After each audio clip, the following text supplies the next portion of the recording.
Okay, hello guys, good day. Anong oras pa pinapanood to? Umaga ba? Baka gabi na. Baka next week pa. Pagkatapos ko isend to, no? Siyempre, tatama din ka kasi recorded discussion lang to. Pero take note, hindi ko sasabihin to chat ha. Hindi ko sasabihin sa messenger. Pero this video will only be available for at least a week. Okay, at least a week. Next topic tayo, wala na tong video na to. So for limited viewing lamang sa mga VMUF students natin. Nako. Okay. Sige, so pen and paper tayo dito. Medyo awkward daw, sabi ng ibang estudyante. Kasi hindi nyo makikita yung itsura ko. Pero let's bear or tiis muna lang tayo dito sa ganitong sitwasyon since baha pa nga yung iba sa mga estudyante natin or iba sa atin. Okay, sige. So, theory muna tayo ha. Or history. Philippine history. Daanan lang natin Philippine history. Kahit na meron ka ng history. Tapos, hindi naman natin to inaaral masyado. Pero, inaaral mo siguro, minimemorize mo. Pero kakalimutan mo na rin kasi sobrang boring na tong topic na to. Pero Philippine history muna tayo. Ano meron sa Philippine history? In the year 1521, tama, si Ferdinand Marcos ba? Mali pala.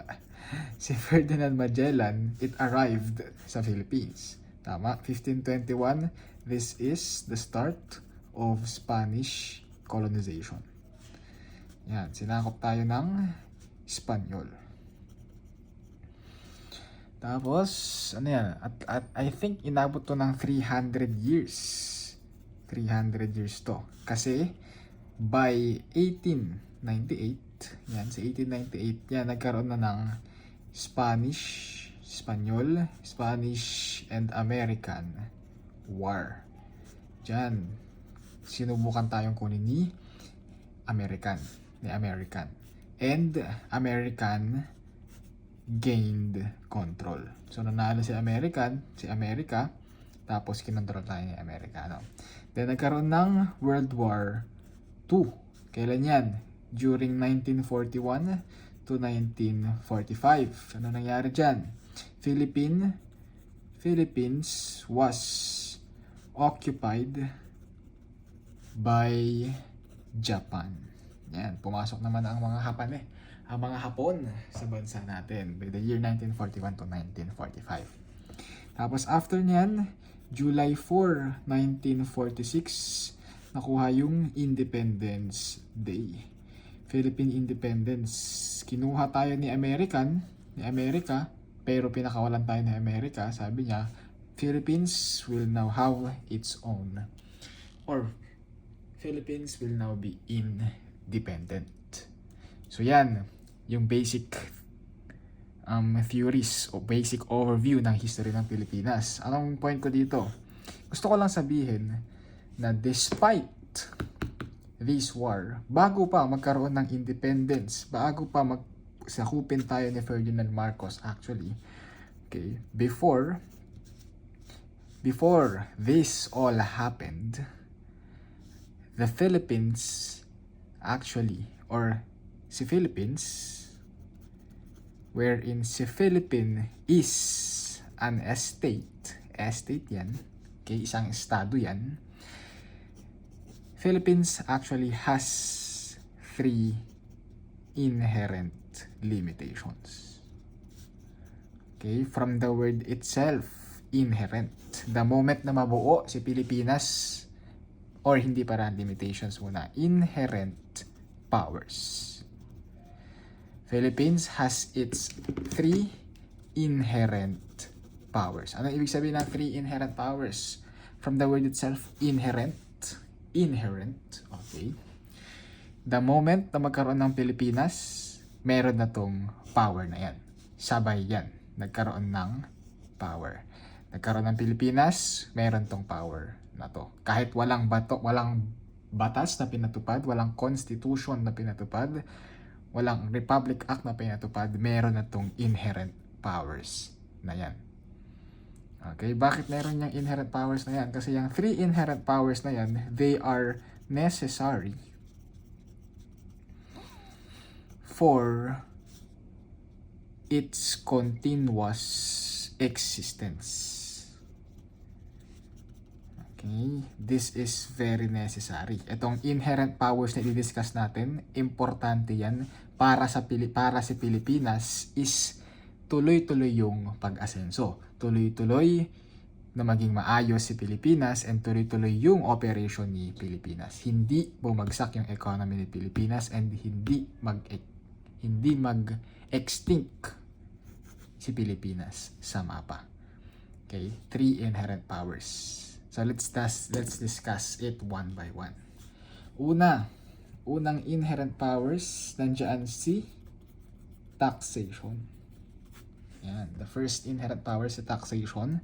Pangalawa, si police power. Pangatlo, si eminent domain. Okay, yan yung tatlong inherent powers. Uulitin ko. Itong powers na to, which is yung power to tax, which is yung taxation, yung power of police, which is yung police power, and yung eminent domain are 3 inherent powers of the state. Meron na tong mga powers na to the moment na magkaroon ng Pilipinas. Nakuha mo ba? Nakuha mo yon? Okay.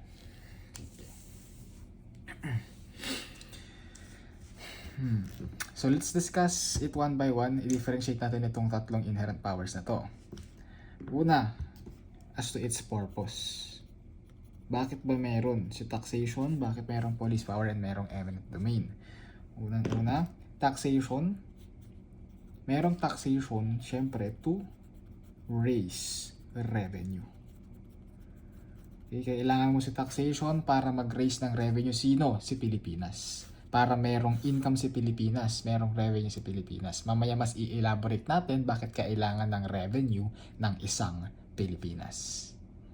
Okay? Next, police power. Bakit may police power? Syempre, this is to promote the general welfare of its mamamayan. Taglish daw. To promote the general welfare of its citizens. Para maging maayos. Okay? And walang gulo. Kailangan ng police power. So that's the purpose bakit merong police power. To promote the general welfare of the citizens.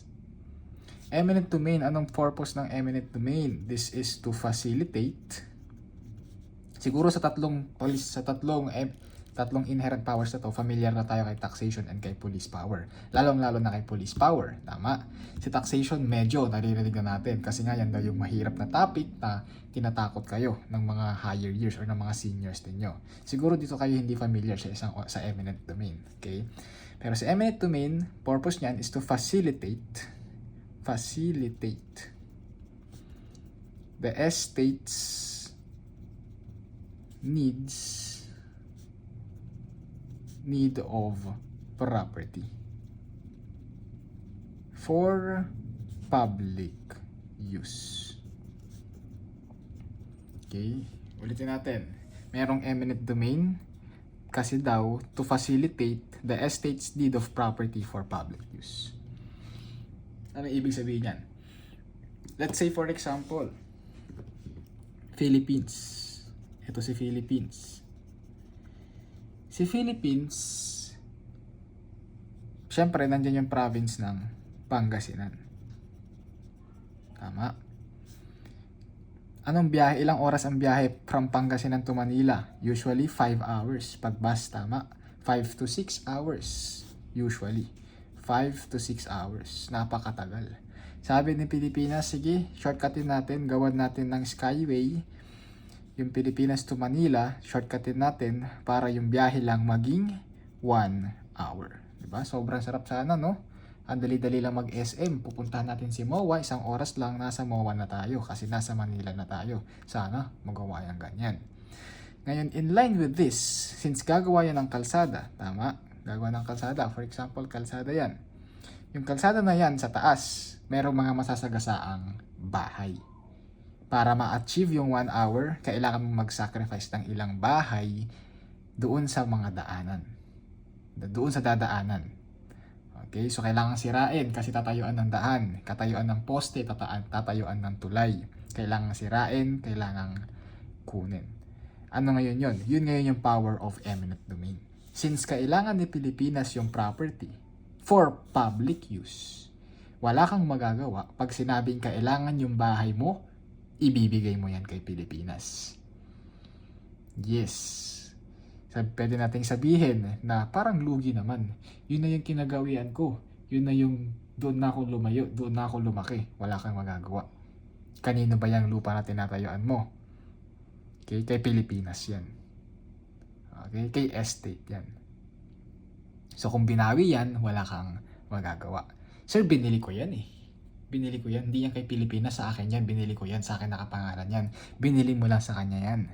Actually, pinahiram lang sa iyo yan. Kapalit nung binayad mong pera. Pero si Pilipinas, kayang ibalik yung binayad mo sa kanya para kunin ulit kung ano yung sa kanya.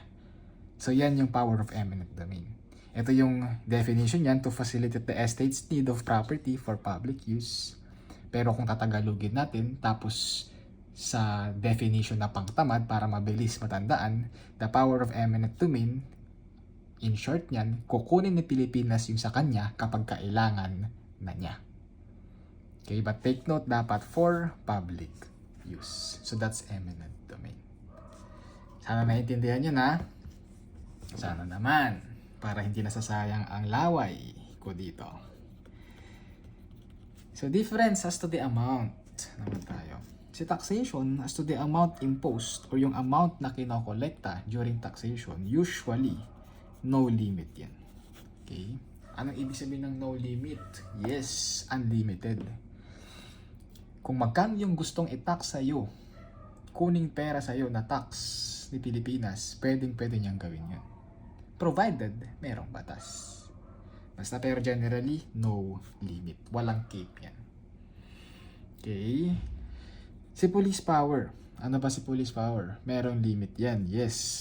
Yung pwede lang na kolektahin na pera sa'yo is limited to the cost of issuance of license, regulation, or pwedeng surveillance.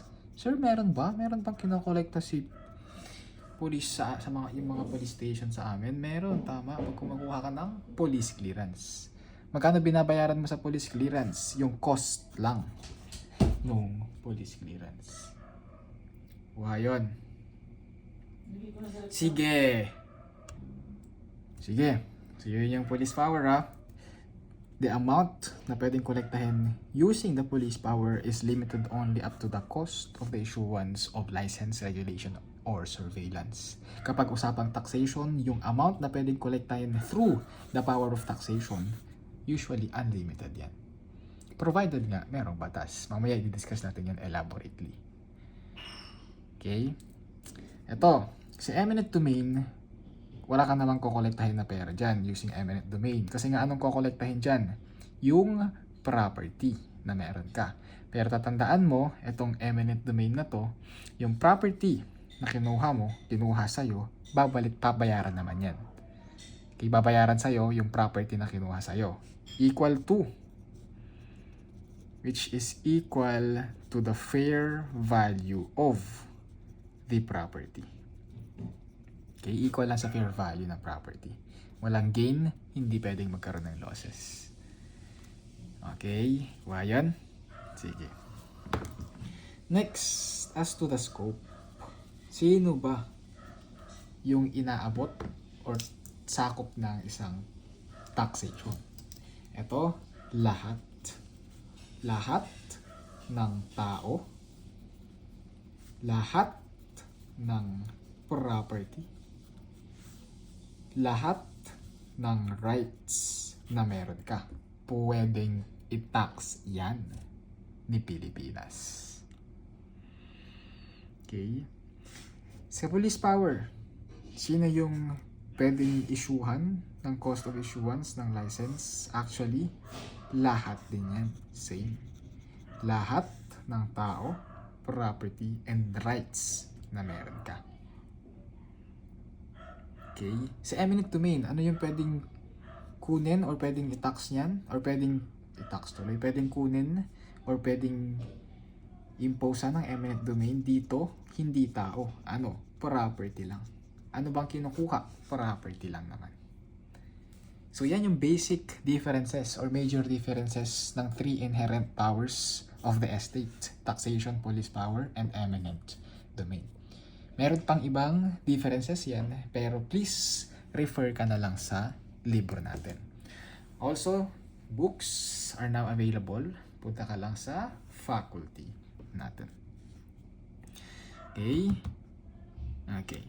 So, actually, tatlo yung inherent powers natin. Pero anong focus natin? Ito lang, tama. Taxation. Yan lang naman yung topic natin. So, dito tayo mag-focus sa usapang taxation. Okay. So, what is taxation? Ano nga ba si taxation? Taxation, from the definition itself, tama, diniscuss na natin, uulitin ko lang. It is an inherent power of the estate. Para saan? To raise revenue. Yan yung purpose. Tama. To raise revenue. Bakit kailangan mong mag-raise ng revenue? Ito na yon. To defray the necessary expenses of the government. Defray. Ang lalim naman ng defray, sir. Anong ibig sabihin yan? To cover. Tagalogin natin para maintindihan mo kasi ang lalim na sinabi, English pa. Sabi daw, si taxation, inherent power yan. Bakit? Anong inherent power? Para kumita. Or para si Pilipinas magkaroon ng revenue. Magkaroon ng pera. Yung pera gagamitin para masupport, masustentuhan yung mga kailangang expenses ng gobyerno. Yan yung definition ni taxation. And isa pa, dagdagan lang natin isa. Taxation is legislative in nature. Anong legislative in nature? So, ano ba yan? Lalim-lalim naman ng mga sinasabi ng taxation. Yes, malalim talaga yan kasi nga, taxation is a law. So, yung mga words dyan na pinatas, na nakasulat sa mga Republic Act natin, sa mga code natin, ginawa yan ng mga Congress, ng Senate, malalalim talaga yan. Okay? Legislative in nature. Anong ibig sabihin ng legislative in nature? Pag sinabing legislative in nature,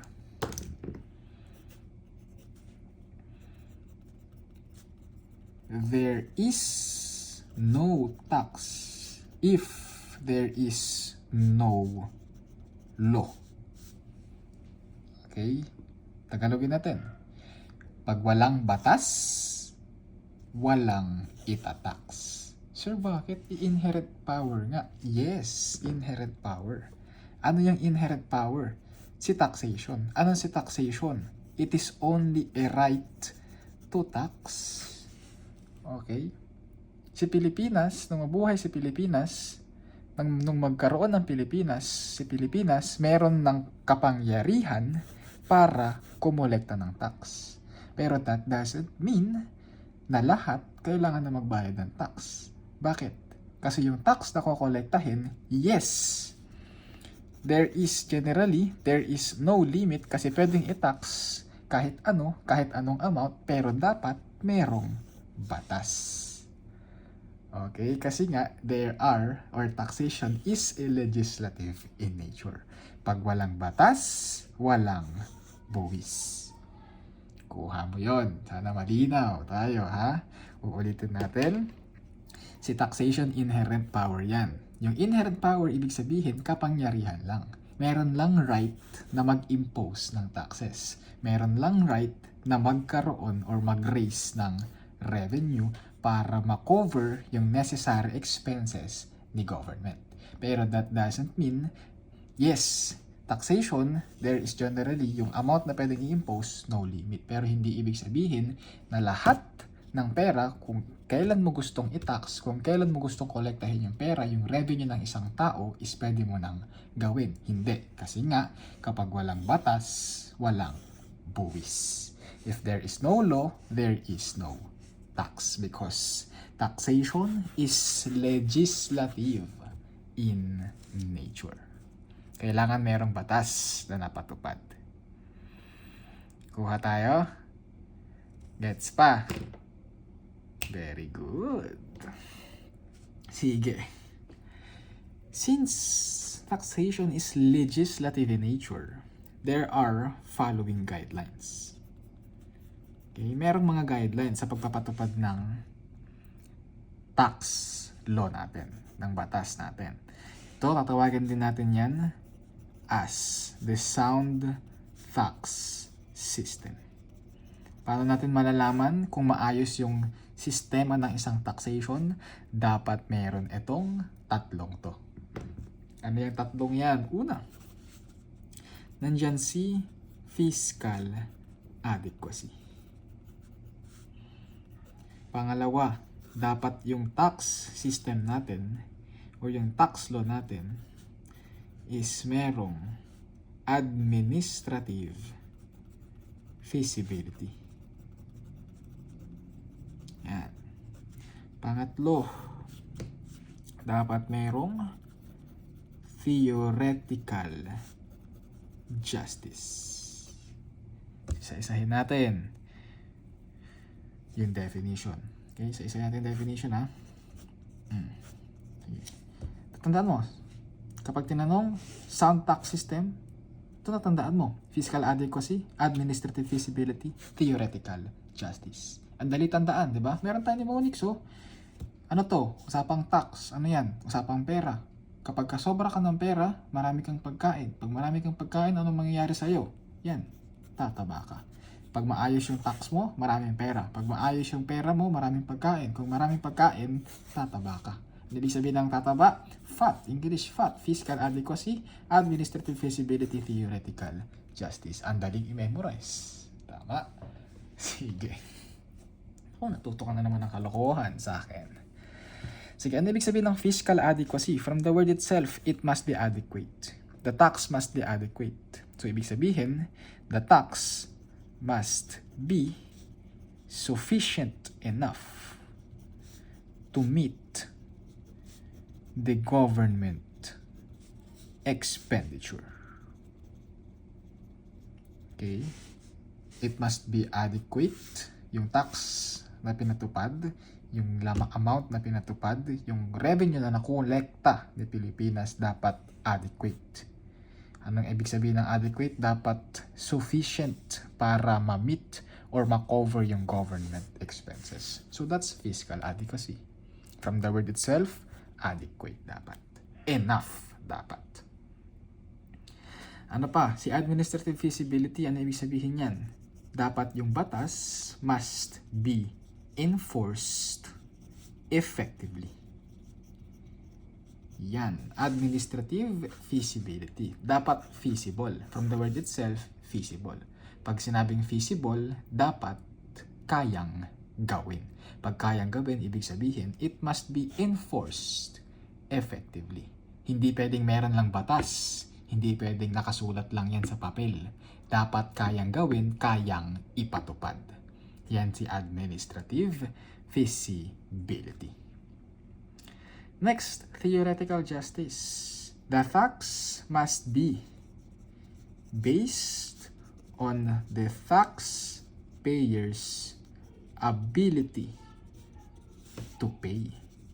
Yan. Dapat makatarungan. From the word itself, justice. Dapat makatarungan. Dapat yung itatax kay taxpayer, yung kaya lang niyang bayaran. Merong ability to pay. Yung kaya lang bayaran, yun lang yung itatax. Kuha mo. Kaya papasok dyan yung isa nating term. That taxation daw is progressive in nature. Yan, dapat progressive in nature. Kabaitiran yan, regressive. Ano ibig sabihin ng progressive in nature, sir? Ang lalim na naman yan eh. Pag sinabing progressive, pataas ng pataas. Parang sa hagdanan. Pag tumaas, ganyan. Okay, progressive in nature. Si A, sabihin na natin si A, yung income 10,000. Si B, yung income 20,000. Si C, yung income 30,000. Si D, yung income 40,000. Pag sinabing progressive in nature, yung tax ni A mas mababa dapat kaysa kay B. And si B mas mababa kaysa kay C. Dapat ang pinakamataas sa kanilang apat, si D. Progressive in nature. Ang sinasabi lang yan, habang tumataas yung income mo, dapat tumataas din yung tax na meron ka. Kung bumaba yung income mo, dapat bababa din yung tax na meron ka. Progressive in nature. Based on the ability to pay. Kung bumaba yung income mo, bababa yung ability mo na magbayad ng tax. Dapat babaan din yung tax na i-impose sa'yo. Dapat makatarungan.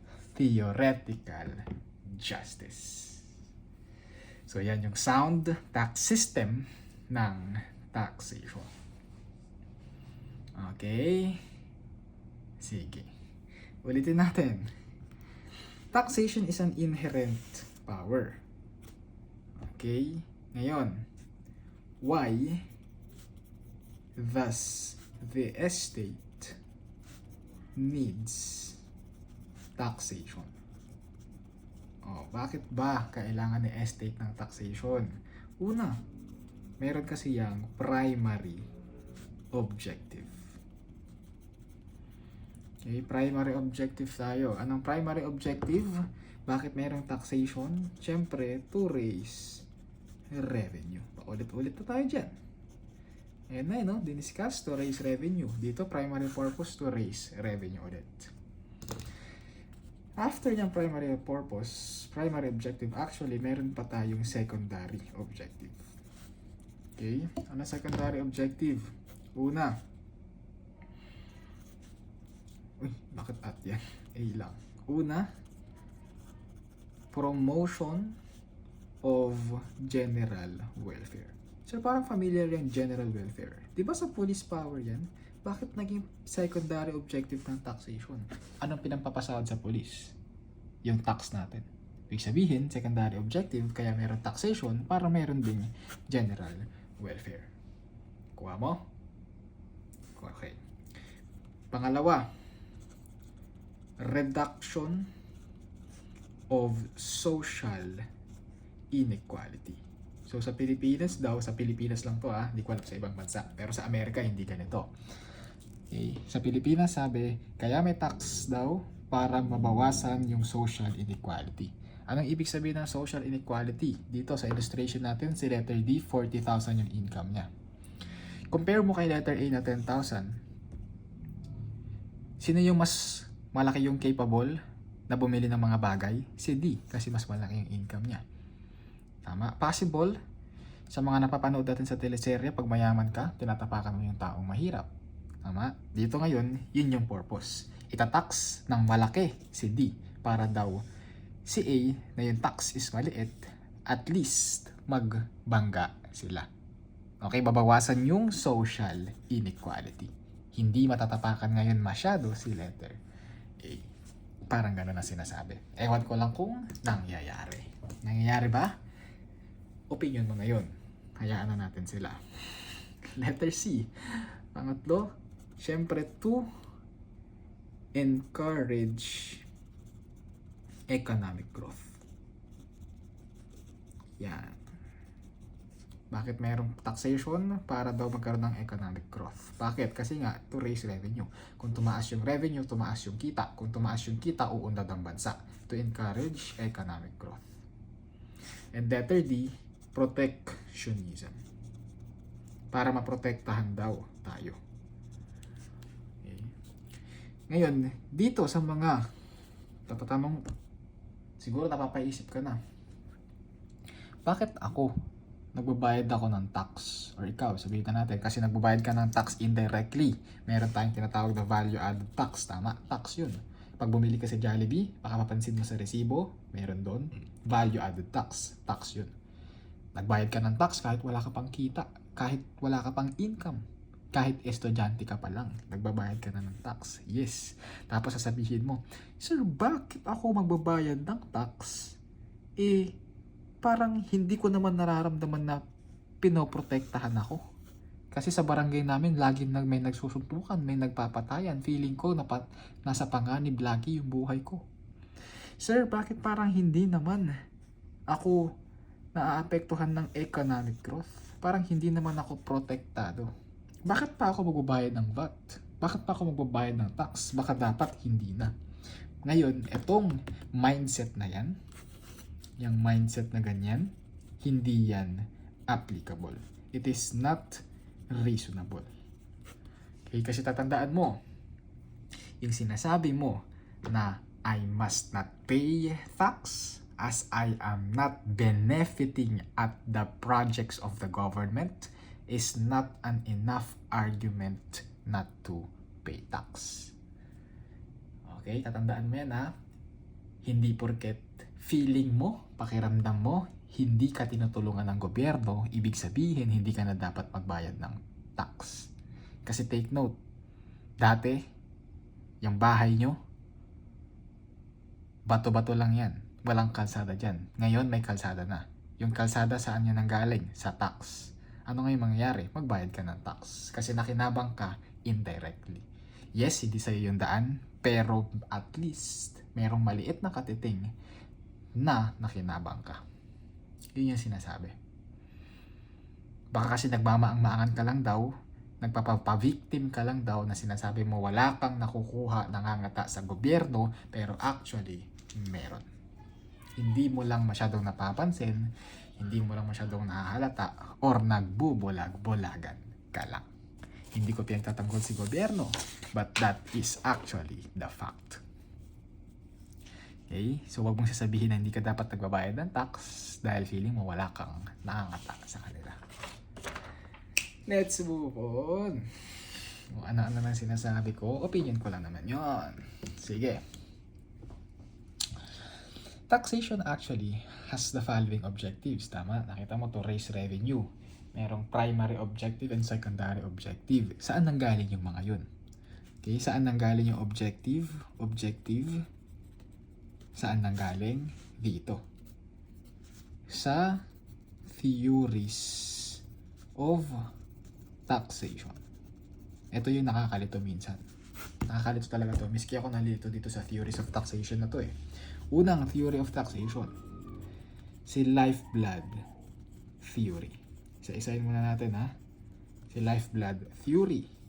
Pangalawa, si necessity theory.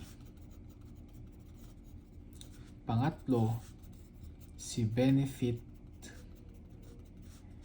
protection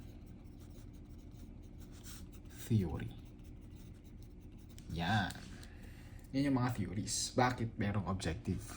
Bakit merong taxation actually? Nagkaroon ng theories. Ano yung lifeblood theory? Itong lifeblood theory, it answers the question, bakit importante si taxation? Okay, importance of taxation. Si necessity theory, actually, ito si necessity theory, yan yung theory of taxation. Bakit ba may taxation? Dahil yan sa necessity theory. Hasagutin yan ni necessity theory kung bakit may taxation. Ulitin ko, bakit mahalaga ang taxation? Dahil sa lifeblood theory. Hasagutin ni lifeblood theory. Bakit may taxation? Sa necessity theory tayo. Okay? Ilang napapala ko sa taxation? Yan yung benefit protection theory.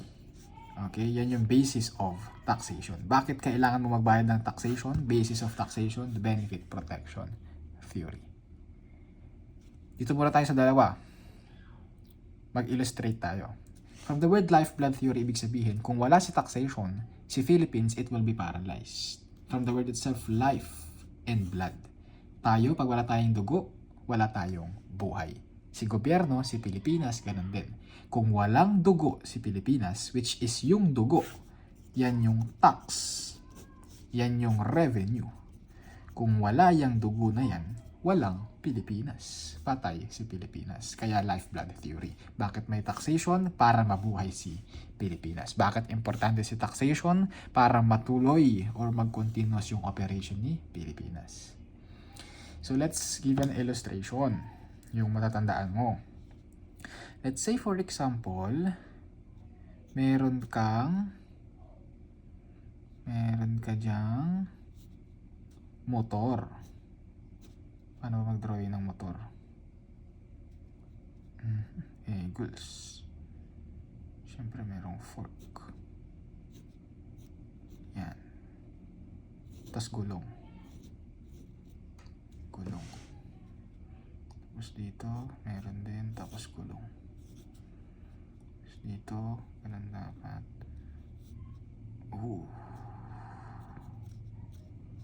Tama. Tapos may makina. Tapos dito yung tangke. Motor yan ha. Ano yan? Yan yung handlebar. Basta motor. Kunwari motor. Shit, bakit ang motor ko? Lagyan natin dito. Ano yan sir? Top box yan. Top box. Tapos, lagyan natin ng dito. Sir, ano yan? Stand yan. Stand. Naka-stand. Siyempre matutumba kung walang stand, diba? Yan, motor. Ngayon yung motor, paano yan aandar? Tama? Paano aandar yan? Siyempre pupunta ka ng gasolinahan. Si gasolinahan maglalagay ng gasolina sa'yo. Sabihin natin gasolinahan yan. Pangit ah. Yan. So yung gasolina, yan yung tax. Hindi i-start yung motor, which is yung motor, si Pilipinas. Okay, hindi mag-i-start si Pilipinas kung wala yung gas, which is si tax. Yun si lifeblood theory. So ano yung necessity theory? Yung gas na napunta rito, tama, yung gas na napunta rito, iikot yan dito para mag-start yan, tama? Aandar yan. Okay, yan ngayon yung theory of taxation. Yan yung necessity theory. Kailangan si tax, kailangan si gas, para umandar sa Pilipinas. Yan yung necessity theory. Kuha mo. Benefit protection theory. Ano ngayon yung sa benefit protection theory? Sa benefit protection theory, sabihin na natin, ito si government. Yan si estate. Tapos eto ka. Si government, anong gagawin? Bibigyan ka ng protection. Anong kapalit ng protection? Yun yung money. Yung money, yan yung tax. So, yan si benefit protection theory. Yung benefit protection theory, pwede nating tawagin yan, meron tayong symbiotic relationship. Yan, symbiotic relationship. Familiar ka sa word na symbiotic? Kung napanood mo na, si Venom, Marvel, tama, Venom. Diba si Venom is a symbiote? Diba? Symbiote daw si Venom. Ano ibig sabihin? Si Venom hindi mabubuhay pag wala si yung tao. Hindi ko alam ang pangalan ng tao eh. Kalimutan ko. Tama, yun yung symbiotic relationship. Ibig sabihin, si Pilipinas hindi mabubuhay kung wala yung tao. Kasi si tao magbibigay ng tax kay Pilipinas. And si tao daw hindi mabubuhay pag wala si government, kasi si government kailangan ay magbibigay ng protection sa tao. Symbiotic relationship. Kailangan nila yung isa't isa. So yan yung mga theories of taxation. Okay? Okay. Sige. Balikan natin yung eto. Ano ba yun? Eto. Maalala mo si taxation, yung amount na pwedeng i-impose is generally no limit. Tama? Kung walang limit yung pwedeng i-impose ni taxation sa atin, pwede nating sabihin na basta may batas, pwede kang i-tax kahit ano. Tama? Ano yan? Madali lang naman gumawa ng batas. Pupukpok lang ng martilyo yung mga Congress. Papasa lang yan ni President. Papasa lang yan ng House of Representatives. Tapos kailangan ng majority vote ng buong Congress. Tapos meron ng batas. Sabihin nila, kunin lahat ng 100% ng income ng gobyerno or ng pangtao para maging income yan maging revenue yan ng Pilipinas, pwede yun. Diba? Kung ginawa yun, pwede magkaroon ng siraan. Masira. Tama. So, ibig sabihin, the power to tax, which is the taxation, has also the power to destroy. Yes, kasi nga generally, yung pwede mong i-impose na tax, no limit. Unlimited. So, the power to tax has the power to destroy. So, ngayon, nagkaroon ng prevention. Okay, nagkaroon ng prevention. Huwag kang mag-alala, hindi mangyayari yan. Mayroong prevention. Ano yung prevention na yan? Nandiyan ngayon yung mga limitations. Si taxation, meron ngayong limitations. Ano ngayon yung limitations na yan? Dalawa ngayon yan. Meron kang inherent limitation. And meron kang pangalawa, constitutional limitations. Okay, yan yung una. Una, inherent limitation. Pangalawa, constitutional limitations. Ano yung inherent limitation? The moment na magkaroon ng Pilipinas o magkaroon ng taxation, meron na tong limitations na to. So, ibig sabihin, even without law, or it is not expressly expressed in the Constitution or the Philippine Constitution, meron na tong limitations na yan. Limitations na yan, they still exist even without the law or the Constitution. Si constitutional limitations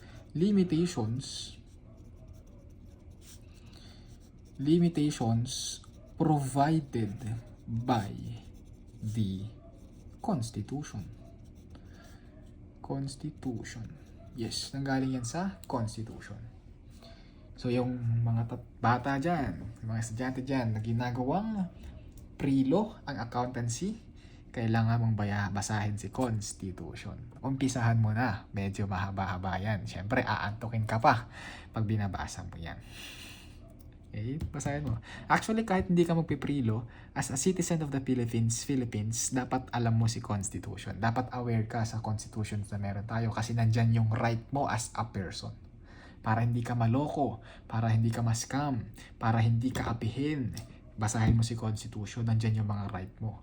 Makikita mo dyan, kapag sinaraduhan yung daan ng bahay mo, tapos pinabarangay ka, sinabi na lupa ko yan, karapatan kong saraduhan yan, karapatan kong patayuan ng bahay yan, kung kailan ko gusto, kung ano man ang gusto ko, kung gusto ko patayuan ng 5th floor, wala kang magagawa kasi lupa ko yan. No, sabi sa Constitution, meron kang dapat iwanan na right of way. Nasa Constitution yun. Kahit lupa mo yan, kailangan mo akong bigyan, tirahan ng madadaanan ko. Basahin mo. Maganda si constitutional limitation. Marami kang makikita mababasang right na hindi mo alam. Okay? Marami kang instances, marami kang experiences na feeling mo inapi ka, pero dapat hindi ka pala naapi kasi sinabi sa Constitution, right ko yan. Basahin nyo. Promise, maganda yan. Okay? Tapos lalaki yung ulo mo kasi alam mo yung Constitution, lalaki ulo mo, sabihin mo, hindi. Alam ko, binasa ko ang batas, may karapatan ako, hindi ka may maaapi. Kaso, lalaki ulo mo. Ganun talaga. Kaya nga yung mga lawyer, malaki ang ulo. Lang dahil alam nila ang batas. Okay? Alam nila na sila yung nasa tama. Sabi sa batas. Pero hindi kung usapang bahala na. Hayaan na natin. Sige. So actually, si constitutional limitations, marami yan. So, nasa libro yan. Basahin na lang natin. Kung hindi mo na-gets yung nasa libro, kasi shortcut, or medyo malalim nga yung sinasabi sa libro, huwag kang mahihiya, mag-message ka sa akin, itanong mo, i-explain ko sa'yo. Kung hindi mo nabasa, kasi kung hindi ko napansin agad yung message mo, huwag kang mag-aalala. Huwag mong i-delete, huwag mong i-unsend. Mababasa at mababasa ko yan, nire-reply ko yan. Okay, kung hindi ko pa rin na-explain na through chat, huwag kang magalala, bibigyan kita private call para ma-explain sa'yo ng maayos itong constitutional limitation na yan. Okay? Pag hindi mo lang naintindihan, try mong basahin muna in your own way. Meron namang explanation doon, meron ding illustration ang alam ko. Tapos kapag hindi mo pa rin na-gets or nalilito ka, don't be shy. Try to approach me. Okay? I-explain ko sa'yo yan ng mas maayos. But for now, for these limitations, mag-focus tayo sa inherent limitations. Okay, ano yung mga inherent limitations na yan? Letter A, taxation must be, or the power or the tax collected from taxation must be for public purpose only. Okay, for public purpose. Pangalawa, dapat or si taxation may limitation which is the tax exemption of the government. Okay. C. 5 lang to actually. The non-delegability of taxing power. And letter D. Si international committee. Si international committee or si territorial jurisdiction. And letter E, ito yung situs of taxation. Ito pala yung territorial jurisdiction. Si situs of taxation or territoriality. Okay, so ito yung 5 inherent limitations. Sir, hirap naman, dami na naman. Ang lalim na nga, dagdag na naman sa alalahanin ko, i-memorize ko na naman. Yes, kailangan mong i-memorize yung inherent limitation. Kasi usually yung mga tanong sa mga taxation natin, ang tanong lang dyan, what is a constitutional limitation? Tapos multiple choice questions yan. A, B, C, ibibigay inherent limitation. Yung D, yun yung constitutional limitation. Hindi mo alam kung ano yung constitutional limitation kasi hindi mo naman i-memorize yan kasi sobrang dami yan. Huwag ka mag-alala, memorize mo yung inherent limitation eh. So alam mo na yung A, B, C, inherent limitation. Ano sagot mo? Letter D. Ganun lang yun. Which is an unconstitutional limitation or which is a inherent limitation. O alam mo kung ano yung 5 inherent limitation. Alam mo, makikita mo nasa B yung sagot mo. Ganun lang yun. So I suggest, i-memorize mo si inherent limitation, constitutional limitations, basahin mo lang. I-familiarize mo lang, intindihin mo lang na meron ganong mga limitations that is expressly provided under the Philippine Constitution. Okay, sir, paano ko mamememorize yung inherent limitation? Yes, 5, pero mahina talaga ako mag-memorize eh. Huwag kang mag-alala, may mnemonics tayo dyan eh. Ano? Ito, S. Sige, ulit tayo. S. Merong P. O. Tapos merong I. Tapos merong N. Tapos E. O. S for situs. P for public purpose. I for international committee. N for non-delegability of the taxing power, and letter E for exemption. Ano mnemonics natin? Spine. O, di ba? S, P, I, N, E. Spine. Ano siya? Spine? Inherent limitation. O, spine lang ha. O. Tama na. Huwag mo nang basahin ng or i-rumble pa, i-shuffle pa yung words. Basta yan lang tayo. Spine. Kuha. Sige. So, let's cut muna dito. Tapos, from the next video, explain natin isa-isa ano yung inherent limitations na yan. So, let's have a short break. Yun lang muna. Ciao.